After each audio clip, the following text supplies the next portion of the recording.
कच्चे मकान थे। जो वो तेज रफ्तार हुई ना, गति हुई इस देश के विकास का मुख्य धारा, कि इस देश के जो मुख्य ओबीसी समाज को जब धारा में लाया गया बीच में, जब उन्हें रिजर्वेशन दिया गया, उसके बाद जो तेज रफ्तार पकड़ी वो देश ने आज तक नहीं पकड़ी। वो भारतीय जनता पार्टी जो केंद्र में सरकार है या उत्तर प्रदेश में जिनकी सरकारें चल रही है, आरक्षण विरोधी ताकत है। ये कहीं ना कहीं आरक्षण को ख़त्म करना चाहते हैं, इसीलिए ये प्राइवेट सेक्टर में लेके जा रहे हैं। तो मंडल कहीं ने स्पष्ट लिखा है कि प्राइवेट सेक्टर में हमें रिजर्वेशन मिलना चाहिए, जबकि मुख्य बात ये है कि हमारी ये मांग है कि इस देश में अगर ओबीसी की जनसंख्या 60 तो हमें 27% रिजर्वेशन क्यों? अगर इस देश में 100 नौकरियां निकल रही हैं, पुलिस की भर्ती, फौज की भर्ती, टीचर की भर्ती, कोई भी भर्ती हो, आज हमें 27 मिलती है। जो युवा हैं ये नौकरियां देख रहे हैं उन्हें पता होगा 27% रिजर्वेशन आपको मिलता है। जनरल में आपको जाने से रोक दिया गया। 92-93 के दौर जो त्रिस्तरीय पंचायत चुनाव में 92-93 के बाद मंडल कमीशन हुआ, उसके बाद सबसे पहले मुलायम सिंह यादव ने ही यहाँ रिजर्वेशन लागू किया था, नहीं तो आप प्रधान तक नहीं हो पाते थे। 92 से पहले ब्लॉक प्रमुख नहीं हो पाते थे, पूरे जिला पंचायत अध्यक्ष नहीं आप हो पाते थे, जिला सदस्य नहीं हो पाते थे। जो दौर हुआ जो आपकी राजनीति में जो 92-93 नेताजी के बाद हुई, तो हमारी ये लड़ाई है कि ये साझा लड़ाई है, ये कोई व्यक्ति विशेष की लड़ाई नहीं है, मेरी अकेले की लड़ाई नहीं है, ये संगठन की अकेले की लड़ाई नहीं है, ये संपूर्ण भारतीय ओबीसी समाज की लड़ाई है। अगर आप चाहते हैं कि आने वाली पीढ़ी हमारी नौकरियों में हो, व्यापार में हो, तो आपको लड़ना पड़ेगा। अगर आप नहीं लड़ेंगे, नहीं लड़ रहे हैं, कल हम जो क्षमता होगी तो लड़ेंगे। अब हमारी जब क्षमता खत्म हो जाएगी तो हमको भी बैठना पड़ेगा। ये पहला दौर नहीं है कि हम जैसे युवा पहली बार सड़क पर आए हैं, बहुत सारे आए हैं लेकिन रिटर्न हो जाते हैं, क्योंकि ओबीसी समाज कभी संगठित नहीं हो पाता है। अब इसमें सबसे पावरफुल जातियां यादव हैं, जाट हैं, गुर्जर हैं। अब ओबीसी में करीब उत्तर प्रदेश की बात करेंगे तो 80 जातियां हैं, अगर पूरे भारत की जाए तो 35 जातियां हैं लगभग। तो यादव अगर पावरफुल है ओबीसी में तो उसे आगे आना चाहिए, अपनी लड़ाई स्वयं लड़नी चाहिए, अन्य लोग भी लड़ेंगे। अगर यूपीएससी की जगह निकली थी 900, तो उसमें कितना ओबीसी का कितना 250 जगह थी, 250 जगह थी, तो उनके लिए भी उन्होंने 239 कुछ। तो वीडियो को देख, और जनरल की पता है कितनी थी? वो तो सब में देख ली। मैं यही तो कह रहा हूँ, जो वीडियो में आपको जो 27% वो भी नहीं दिया, 9.5% दिया। अच्छा, उसमें 27% होता तो ज्यादा होती ना जगह। 69,000 भर्ती में आप देख लीजिए आपको कितना मिला है, 2.5% दिया गया। तो अगर हम और आप अगर इसी तरीके से सोचते रहेंगे, या फिर ओबीसी समाज ने ये तय कर लिया है तो बस से अगर 40 की जगह हमें 4 मिलेंगी तब भी हम संतुष्ट हैं, तो वो एक अलग बात है।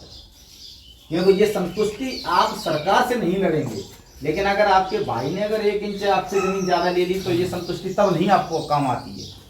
अगर भाई 1 फुट जमीन अपना घर बनाने के लिए अगर उसका तिरछा गाड़ा हो रहा सीधा करना चाहें तो नहीं करने दोगे आप, लेकिन सरकार आपको लूट रही है बराबर, तो आप चुप हो।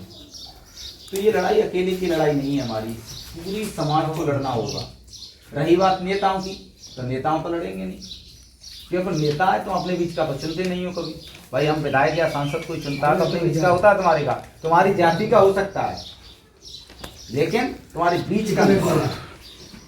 बीच का मतलब हमारी जो जमीन है, गांव है, जंगल है, इनमें सड़कों पर चलने वाला नहीं होता, कांच के महल में रहने वाला होता है, उसे क्या तुम्हारा दर्द पता। बस सही है। अगर ये लड़ाई जो हम लड़ रहे हैं ये सदन की लड़ाई है, ये खड़े होकर हम यहाँ बात कर रहे हैं, ये सदन में बोलना चाहिए, पक्ष विपक्ष से बोलना चाहिए, लेकिन जितना पक्ष हम पर अत्याचार करता है विपक्ष मौन रहता है, क्योंकि हमारे बीच के नेता नहीं, हमारी जाति के नेता है, हमारे सजाती नेता है, लेकिन हमारे बीच के नेता नहीं। तो मैं कहता हूं कि जब कोई भी नेता विधायक सांसद आता है तो आपका अधिकार है, अगर उसे वोट देने का तो आपको सवाल पूछने का भी अधिकार है, आपको पूछना चाहिए। तो बताइए या सांसद जी आपने खड़े होकर सदन में जाति जनगणना की बात क्यों नहीं की? अगर इन सारी चीज़ों का देखा जाए तो एक ही उत्तर है, अगर इस देश में जाति जनगणना करा दी जाए, जातियों की गिनती करा दी जाए, तो ये सब स्पष्ट हो जाएगा कौन के पास कितनी हिस्सेदारी है। और हमारी लड़ाई केवल इसी की थोड़ी हिस्सेदारी की लड़ाई है, बंटवारे की लड़ाई है, संसाधन की लड़ाई है। मीडिया जगत में आप कितने लोग हैं बताइए? 99% एक ही जाति के लोग बड़े, तो आपकी बात को तो रखेंगे नहीं। इस देश में चपरासी की कुर्सी के लिए रिटर्न होता है, इस देश में चपरासी के लिए लिखित परीक्षा होती है, लेकिन इस देश में जानते हो आप जज किस तरीके से किए जाते हैं? जज जो कॉलेजियम सिस्टम है इस तरीके से जज नियुक्त किए जाते हैं जैसे मैं जज हूँ सुप्रीम कोर्ट में। अब मेरा समय रह गया 15 दिन या 20 दिन, 1 महीने, अब मैं रिटायर हो जाऊँगा तो मुझसे कहा जाएगा कि आप कमेटी गठित कर दीजिए, तो वहाँ जो कमेटी 5 लोगों की गठित होगी, वहाँ जो जज अन्य जो जज होंगे जो रिटायरमेंट पे नहीं होंगे वो, अब उनसे जो एक जज की नियुक्ति होनी है, मेरी जगह खाली हो रही है, तो मैं कहूँगा भाई मेरा रिश्तेदार है या कोई बुआ का लड़का, फूफा का या मेरी वाइफ है या मेरी बहन है, सिस्टर जो भी है, तो उसे आप 5 लोग नियुक्त कर दीजिए। अगली बार होगी तब वो कह देंगे कि मेरे को, तो सोचिए चपरासी की नियुक्ति के लिए परीक्षा है लेकिन जज के लिए परीक्षा नहीं है, तो क्या लगता है कि वो जज आपके साथ न्याय करेगा? नहीं कर पाएगा, क्योंकि अगर जज न्यायपालिका इतनी निष्पक्ष आपकी होती इस देश में तो 33 जज हैं सुप्रीम कोर्ट के, आप पता कर लेना, 30 जज जाति एक ही जाति के हैं, ब्राह्मण 30 एक SC है एक ST है, और 30 जज एक विशेष जाति ब्राह्मण जाति के। सोच लीजिए आपके साथ क्या न्याय होगा। जो हम और आप ये सोच लेते हैं कि पुलिस हमारे साथ न्याय नहीं करेगी तो हम कोर्ट चले जाएंगे, कोर्ट में आपका कौन है? बताइए, कोर्ट में आपका कौन है? हाई कोर्ट में देख लीजिए, जो ब्रजेश पाठक आपके डिप्टी CM हैं, ये पिछले शासनकाल में इन्होंने करीब 200 से ऊपर सरकारी वकीलों की नियुक्तियाँ की, उसमें 195 अपनी जाति के भर लिए, और हमारा चुप रहे, हमें 27 तो छोड़िए 7 भी नहीं मिला। ये और रिकॉर्ड कह रहे हैं, आप देख सकते हो। स्मार्ट सिटी की ये लोग बात करते थे, इन्होंने गांव गोद लिए, गांव को स्मार्ट गांव ही नहीं बना पाए, उनकी नालियां तक नहीं बना पाए, स्मार्ट सिटी क्या बनाएंगे? जितना एक स्टेट का बजट होता है 1 साल का, उससे ज़्यादा ये लोग अडानी अंबानी जैसे लोगों के 1 साल माफ़ कर देते हैं। बताइए, टैक्स का पैसा तो हम भी देते हैं। अगर हम इस देश में सावन की टिक्की भी खरीदते हैं, अगर कुछ बनियान भी खरीदते हैं, कपड़ा भी लेते हैं, यहाँ तक हम कच्छा पहनने को लेते हैं, उस पर भी टैक्स हमें देना पड़ता है। तो ये टैक्स का पैसा किसका? सरकार का। लोगों को भ्रम कर दिया जाता है कि ये देश बहुत गरीब है।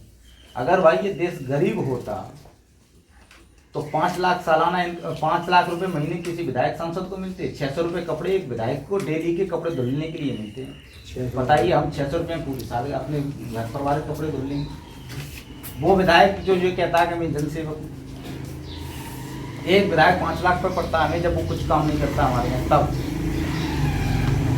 अगर ये देश गरीब है तो मैं ऐसे 6 होटलों के नाम गिना सकता हूँ इस बात में, इसका 24 घंटे का रेंट रहने का 6 लाख रुपए से लेकर 8 लाख रुपए है। यानी मैं 24 घंटे उस होटल में रुकूंगा तो मुझे 8 लाख रुपये अदा करना पड़ेगा।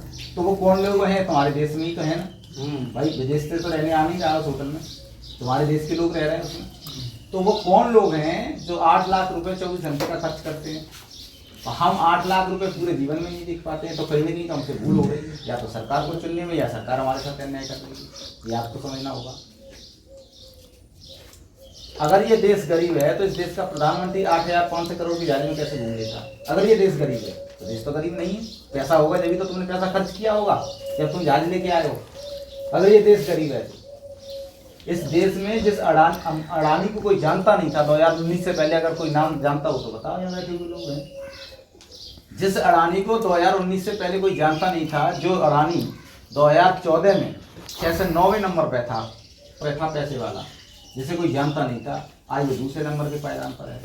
पैसा आया कहाँ से? यानी जो कॉर्पोरेट घराने को जो पैसा लुटाया जा रहा है, हमारा टैक्स का पैसा, जो जनता का पैसा, किसान का पैसा, मजदूर का पैसा, इसे ये लोग बर्बाद कर रहे हैं उद्योगपतियों से मिलकर के। और हम साथियों नमस्कार, जय मंडल, जय श्रमदान, जय जोहार। मैं अनुज सिंह विद्रोही।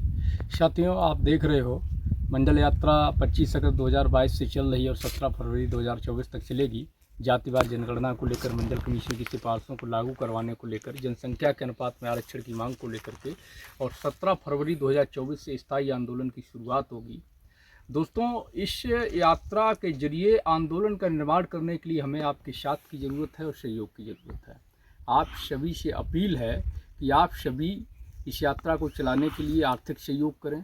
यात्रा के जो वीडियोज़ हैं उनको अधिक से अधिक शेयर करें और हमारे इस यूट्यूब चैनल को सब्सक्राइब कर लें, बेल आइकन को प्रेस करें ताकि आपको नोटिफिकेशन मिलता रहे और अधिक से अधिक लोगों तक इस सूचना को पहुंचाएं। अपना कोई मीडिया नहीं है, अपना कोई तंत्र नहीं है। हम लोगों को अपनी लड़ाई, अपनी सूचनाएं खुद ही प्रसारित करनी, खुद ही लड़ाई को खड़ा करना है। शुक्रिया। जय मंडल, जय श्रमदान।